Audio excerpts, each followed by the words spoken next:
Hello guys, PLA military drills scare off airlines, merchant vessels and even investors from the Taiwan as conflict with China looms large.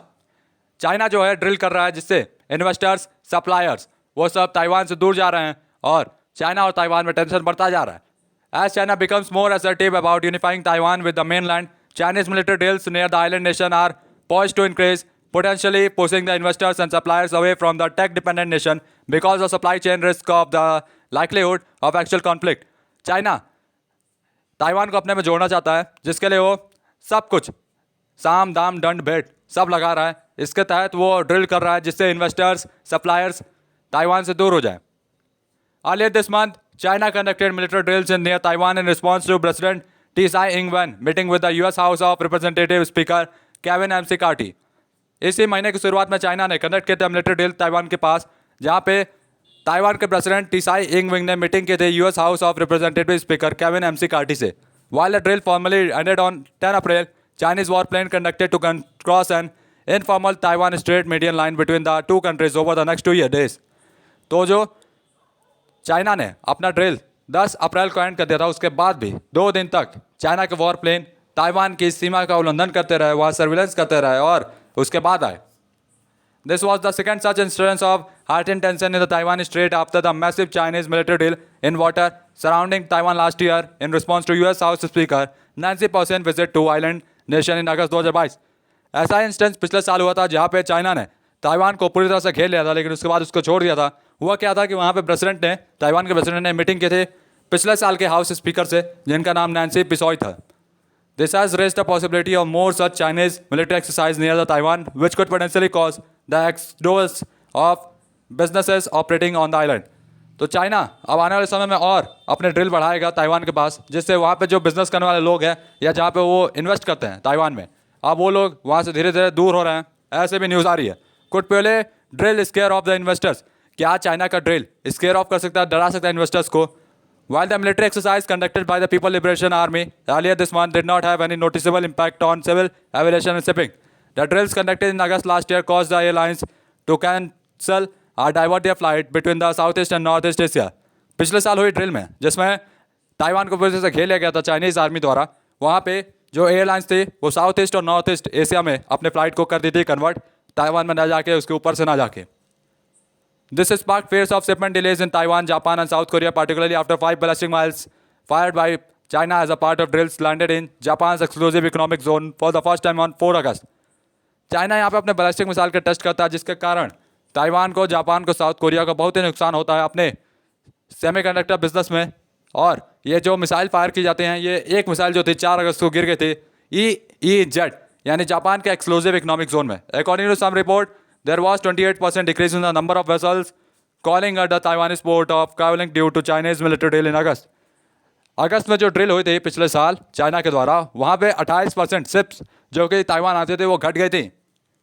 Analysts cited by the South China Monitoring Post suggest that the multinational companies including Taiwan-priced semiconductor firms which produce 60% of the world's chip supplies are expected to increase their searches for production site outside Taiwan. Taiwan की जो बड़ी बड़ी कंपनियां हैं जो 60% semiconductor chip पूरी दुनिया में बनाती हैं, अब वो ताइवान के बाहर निकल के ऐसे ऐसे देशों में इन्वेस्ट कर रही हैं जहां से वो अपने बिजनेस को आगे बढ़ा सके, क्योंकि चाइना जो है धीरे धीरे ताइवान को घेरते जा रहा है. The behaviour of PLA is understood and the companies for several years now have been looking at how they can be derisk their footprints in China and Taiwan, specifically said Rupert Hammond Chambers, president of the US Taiwan business council advocacy group. Rupert Hammond ने कहा है कि जो behaviour है China को समझा जा चुका है. कंपनीज जो हैं कुछ सालों से अब लुक कर रही हैं एक ऐसी जगह की जहां पे चाइना का खतरा ना हो, क्योंकि चाइना और ताइवान में आने वाले समय में युद्ध हो सकता है. Notably the island Nations leading chip maker Taiwan semiconductor manufacturing company is already building factories in Japan and the US. Taiwan की सेमीकंडक्टर कंपनी जो है US में और जापान में अपने अपने कंपनी जो है बना रही है, खोल रही है, इन्वेस्ट कर रही है. This trend if continued could have disastrous effect on Taiwan's US $829 billion economy as the technology account for 30% of the island nation's gross domestic product. यदि चाइना बार बार हमला करता रहेगा या ड्रिल करता रहेगा तो उससे ताइवान की इकोनॉमी जो कि $829 बिलियन है वो कम हो जाएगी. 30% जो आइलैंड का GDP जो है इसी पे टेक्नोलॉजी पे डिपेंड है. PLA military drills around Taiwan are new normal. अब तो नॉर्मल होते जा रहा है जैसे जैसे चाइना हर महीने कोई नया नया ड्रिल छेड़ देता है ताइवान के आइलैंड के आसपास. However, given Taiwanese dominance of the advanced chip production and military configuration in the Taiwan Strait is of the enormous concern to the world. Therefore, some analysts call the Taiwanese near monopoly in a semiconductor production, silicon shield.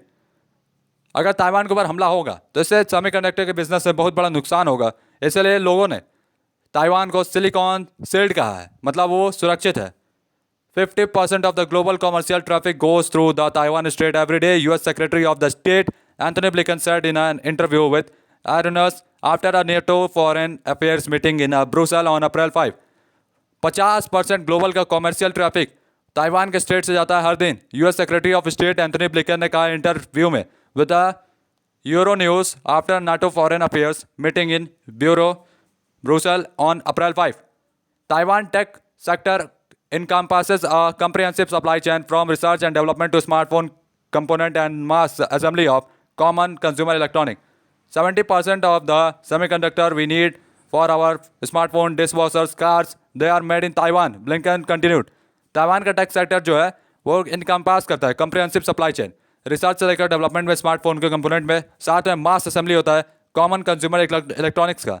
70% जो है semiconductor हम लोग को जरूरत पड़ती है smartphone में, dish washer में, कार में, जो कि ताइवान से बन के आती हैं. ब्लिंकन ने कहा है China's KJ-2000 airborne early warning system based on Russian origin Tu-76 aircraft at the 2014 Juhar Air Show. तो आप देख सकते हैं चाइना का ये डुप्लीकेट प्लेन है जो कि रशिया से और रशिया का ओरिजिन का जो प्लेन था उससे डुप्लीकेट करके बनाया गया है. Several goods worth billions of dollars leave Taiwan seaports every month for final assembly or market as far as North America. हर महीने $1 बिलियन की इन्वेस्टमेंट होता है या शिपमेंट होती है ताइवान से लेकर के नॉर्थ अमेरिका के बीच में. Therefore, from a foreign perspective, it adds one more concern about Taiwan as a supply center, said Kant Chong, a partner with the professional services from PwC in Taipei. Also, as stated earlier, unlike in the case of the PLA drill in August last year, this time civilian flights continued as normal and there was not much impact on Taiwanese stock market. Civilian flight जो थी normal commercial flight उड़ती रहीं और साथ में Taiwan का जो stock market है उस पर ज़्यादा असर नहीं पड़ा जब पीएलए ने ड्रिल की थी इसी महीने. According to one Taiwan resident cited by foreign policy, the reason behind this is that everyone thinks that China will certainly not start a war. एक नॉर्मल लोग ने, मतलब जो ताइवान में रहता है, उसने कहा है कि सबको लगता है कि चाइना जो है युद्ध नहीं करेगा क्योंकि वो ताइवान की अहमियत को जानता है. Experts point out that the repeated PLA drills in the South China Sea region could become a new normal if they lose their fear factor. तो एक्सपर्ट्स के कहने का मतलब है कि यदि चाइना जो है बार बार ऐसे ड्रिल करेगा और यदि लोग नहीं डरेंगे तो हो सकता है चाइना सच में हमला कर दे और लोगों को लगे ये मजाक है. तो इसीलिए ताइवान को सावधान रहना चाहिए. To maintain the same fear factor, China will have to ramp it up bigger and bigger each time as the action will have a normalizing effect after a while. Chong Jiajian, a non-resident scholar at the Cambridge, China, told the BBC. जो कि China में एक रहती है लड़की, उसने कहा है बीबीसी से कि डर को बैठाने के लिए चाइना जो है अपने बिगर और बिगर हर टाइम एक्शन यानी ड्रिल करेगा क्योंकि उसके एक्शन जो होंगे नॉर्मलाइज कर देंगे इफेक्ट आफ्टर वाइल. तो आप देख सकते हैं चाइना के J-20 जेट हैं. Impact of recent PLA drills on the investors. अभी जो रिसेंट ड्रिल हुई थी उसका क्या इम्पैक्ट हुआ इन्वेस्टर्स पे मैं बताने जा रहा हूँ. Nevertheless, the recent military drills may have dissuaded foreign investors who are exploring opportunities in Taiwan but had not yet made move and could now be looking elsewhere. अभी तक रिसेंट मिलिट्री ड्रिल में थोड़ा सा foreign investors को परेशानी हुई है जो कि एक्सप्लोर करते अपॉर्चुनिटीज़ ताइवान में, लेकिन उन्होंने भागे नहीं वहाँ से और लुक कर रहे हैं कहीं और. The perception of the heightened security risk by the international community could wait on the Taiwan's competitive business climate and the prompt multinational firms to reconsider the investment plans, said Fitch Funding Director of Sovereign George Zhu. This factor could constrain Taiwan's medium-term growth outlook. अब जो नए नए investors आ रहे हैं वो या तो Taiwan से दूर जा रहे हैं या तो जो अपने बिजनेस को वहाँ फैला चुके हैं अब वो धीरे धीरे उसको समेट रहे हैं, वहाँ से निकल रहे हैं. ऐसे भी न्यूज़ आ रही है और कुछ लोगों को सावधान किया गया कि पूरा रिस्क आप पे है, यदि फ्यूचर में हमला होता है तो आप ही को समझना होगा. If investment slows down, that does not paint a very positive picture of the economy in the months ahead, said Raymond Wu, President, Chief Executive of the Taipei-based Intelligence Research and Consulting Group. इन्होंने ये भी कहा है कि यदि investment जो है कम होता है तो ताइवान की इकनॉमी को बहुत असर पड़ेगा, इफेक्ट होगा, जिससे ताइवान के अपने इकनॉमी पे पूरी तरह से कंट्रोल खो बैठेगा और चाइना के अंडर काम करने लगेगा. Already Taiwan is struggling with 7 months of declining exports owing to decreasing global demand for tech wear. Taiwan जो है अभी भी स्ट्रगल कर रहा है 7 महीने के डिक्लाइनिंग एक्सपोर्ट से, यानी उसका एक्सपोर्ट घट गया जो कि ओन कर रहा है डिक्रीज में ग्लोबल डिमांड फॉर टेक जियर. Earlier this month the international monetary fund lowered it's GDP growth forecast for Taiwan by 0.7 percentage points to 2.1% for 2023. इसी महीने में इंटरनेशनल मॉनेटरी फंड ने अपना लोअर कर दिया था जीडीपी ग्रोथ फोरकास्ट ताइवान के लिए 0.7 परसेंटेज पॉइंट कर दिया था 2.1% पे 2023 के लिए. Investors already in Taiwan will probably take a wait and see attitude as they evaluate new shopping routes, diversion of capital for further production, or the withdrawal from Taiwan, said Wu. Entering a period of economic uncertainty, you have so many variables that are not economically related, Wu said. He added, the economy will take a hit if the investors eventually shifted away from the Taiwan. कहने का मतलब ये है कि अगर investors जो है Taiwan से दूर होंगे तो ऑफकोर्स इकनॉमी जो होगी डाउन होगी, ताइवान के इसके ऊपर बहुत खासा अच्छा खासा असर पड़ेगा. तो गाइस तब तक के लिए goodbye, ta-ta, bye bye.